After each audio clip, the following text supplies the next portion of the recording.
Most of the people will tell you that avoiding is a pretty bad strategy because it leads you to nothing and doesn't change anything.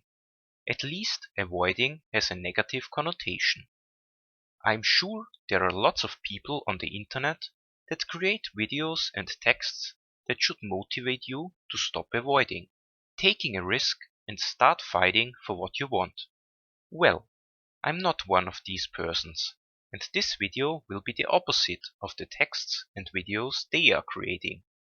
I will show you with the help of mathematics that avoiding can be a pretty nice strategy under certain conditions. Some time ago I've made a video about rock, paper, scissors games. I'm pretty sure you know the rules to rock, paper, scissors. So, rock beats scissors, paper beats rock, and scissors beats paper. You can also visualize this game by using a so-called payoff matrix. Here on the left you write the strategies you are able to use. Here on the top of the matrix you write the strategies your opponent can use. Inside of the matrix you write the payoff you get when using strategy A versus strategy B. So in our case this looks like this here.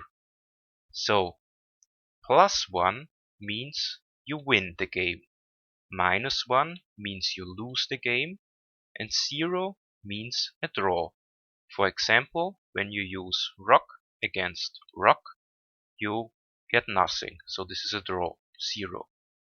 When you use paper against rock, you get 1 point, so you win the game. When you use scissors against rock, you lose the game, so you lose 1 point, so -1. Now let's talk about Nash strategies. A Nash strategy is a strategy that's best against itself, which means when your opponent uses a Nash strategy, it doesn't matter which strategy you are using against it. You are somehow forced to use the Nash strategy yourself. Because every other strategy you use against the Nash strategy will lead to a smaller or equal expected payoff than using the Nash strategy against itself. Or in other words, you can't make your payoff larger by making a change from the Nash strategy to another strategy X. In our example of the rock paper scissors game, the Nash strategy is P is equal to 1/3, 1/3, 1/3, which tells us to play every figure with the same probability, which is 1/3. This also indicates fairness, because there are no figures that's stronger than others, because the Nash strategy tells us to play every figure with the same probability. So when your opponent uses this Nash strategy against you, it doesn't matter which strategy you are using against it, because your expected payoff will always be 0 in the end. Now let's go back to our avoiding strategy and take a look at it from a biological point of view. You have probably already found out that you can't avoid everything in life. For example, avoiding to drink water will lead to your death. On the other hand, there are things that can be avoided easily.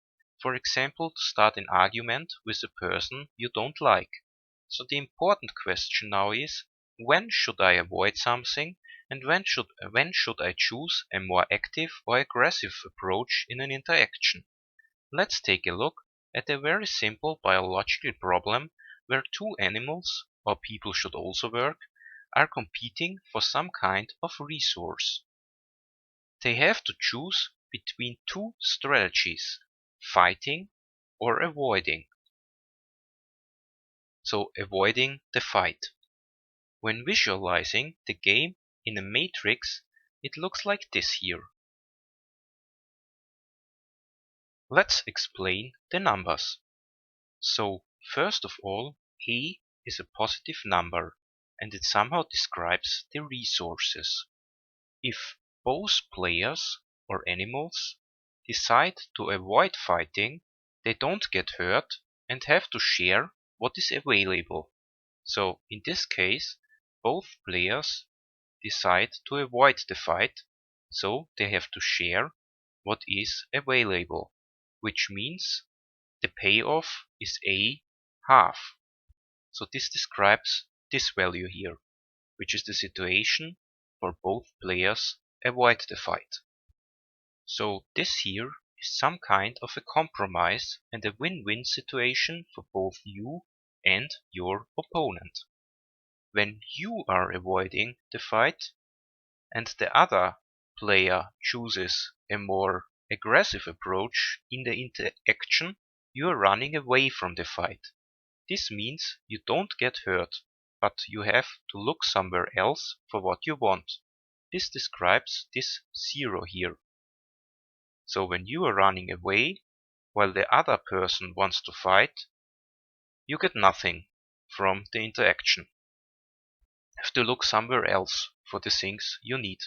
If you are starting a fight while the other one is running away from the fight or avoiding the fight, you take all the resources that are available and you need.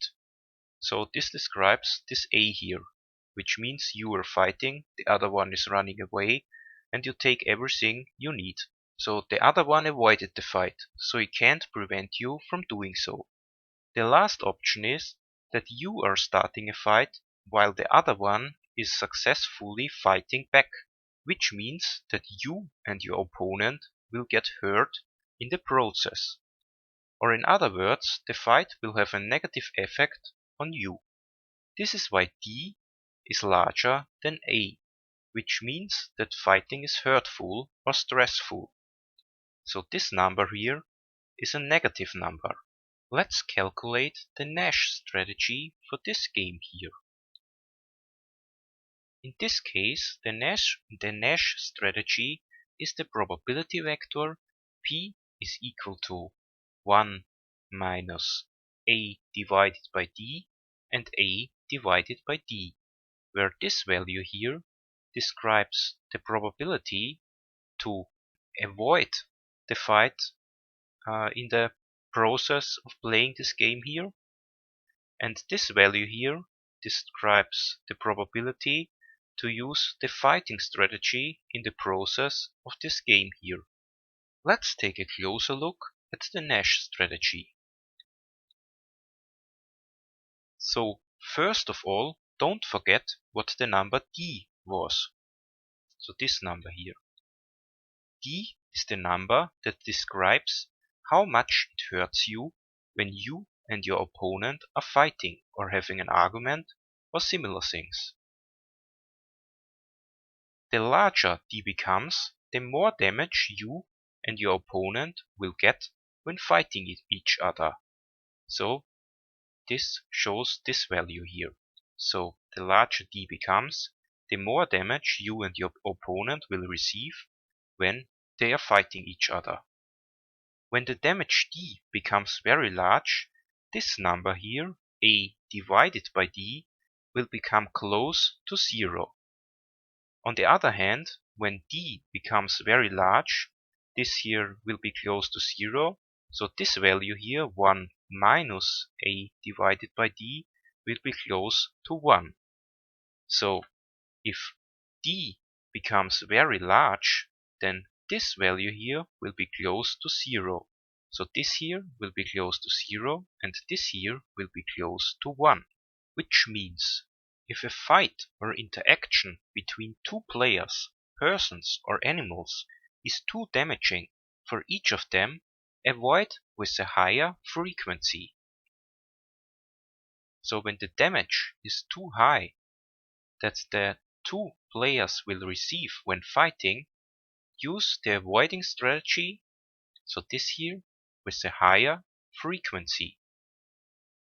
This is the rational consequence the Nash strategy is telling us.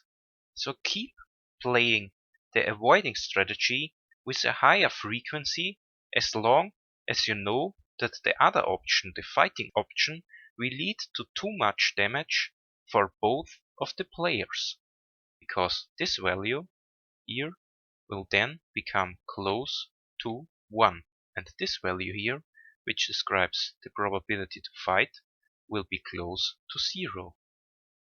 Let's take a look at an example.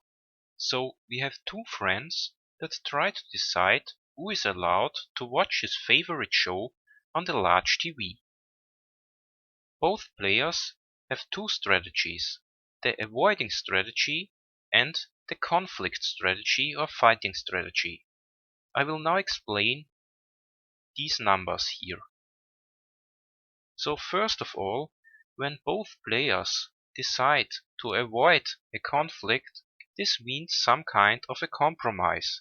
So for example, that they decide to watch another show on the large TV. Maybe not their favorite show, but a show they both like. Or another option would be that they decide that every second day one of them can use the large TV. So this would be some kind of a compromise and describes or explains why we have this one half here, because it's a win-win situation for both players when they avoid a conflict. The second option is that one of the players avoids a conflict while the other one starts a fight, which means that you are running away. So this means you will watch your show somewhere else, for example, which means you get nothing out of this situation here. The third option is that you are looking for a conflict while the other one is avoiding the conflict, so running away. This is pretty good for you, because you successfully fought for the right to use the large TV, which describes this one here. So this situation is good for you because you can watch your favorite show on the large TV. The last option is that both players are looking for a conflict, which means that an argument starts between the friends. This is firstly bad for the friendship, and secondly it prevents them both from watching their favorite TV show. So this describes why we have this large negative value here when both players are looking for a conflict. I calculated the Nash strategy of this game here. You can see it here. So the Nash strategy of this game tells us to play the avoiding or compromise strategy with a probability of 90%. It also tells us to play the conflict strategy or fighting strategy only with a probability of 10%. So because fighting in this situation would be too damaging for both players, because it will destroy the friendship and both prevent them from watching TV on the large TV, the Nash equilibrium tells us, or the Nash strategy tells us, to play avoiding or the compromise option with a higher probability than the fighting option. Because if we both fight or looking for a conflict, it will both hurt us. Therefore, in this example here, the Nash strategy tells us to play the avoiding or compromise strategy in this game here with a higher frequency than the fighting strategy, because fighting of both players would lead to too much damage for both of them. There are also Nash pairs of pure strategies in this game here.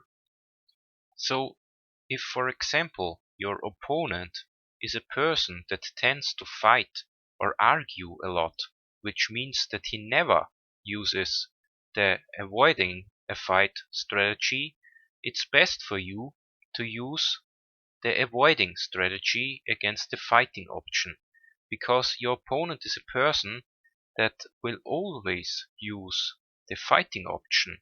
So a person which will never avoid a fight, it's best for you to defend yourself against the fighting of your opponent. So when taking a look at the payoff matrix, when your opponent always uses the fighting option and you are defending yourself against the fighting option by avoiding a fight, you will end up in getting nothing. So your payoff will be 0. But the other option would be to fight against your opponent, and you will end up here, which is a negative payoff for you, which is not good for you. So this here would be the better option, otherwise you will end up here. On the other hand, if your opponent is a person that tends to avoid conflicts or runs away a lot, which means he never really uses the fighting strategy, you could egoistically maximize your profit by using the fighting or conflict option against a person that always uses the avoiding option. You can take a look at the payoff matrix again. So when your opponent is a person that runs away a lot or avoids a lot, which means he always plays the avoiding strategy but never plays the fighting option, you can use two strategies again, and when you use the fighting option against him, you will get 1 as a payoff, but when using the avoiding strategy against someone who is avoiding, you only get 1/2, and obviously 1 is larger than 1/2. So you could egoistically maximize your profit by using a fighting strategy against someone who is always running away or avoiding. This is a bit mean, but beneficial for you. So that's it for the video. I hope I could show you that the avoiding strategy is not the worst strategy of them all. I also hope that I could show you that it's sometimes a good idea to avoid something to find a compromise that leads to a win-win situation for all persons. But please don't avoid to like this video and subscribing to my channel. Thank you for your attention.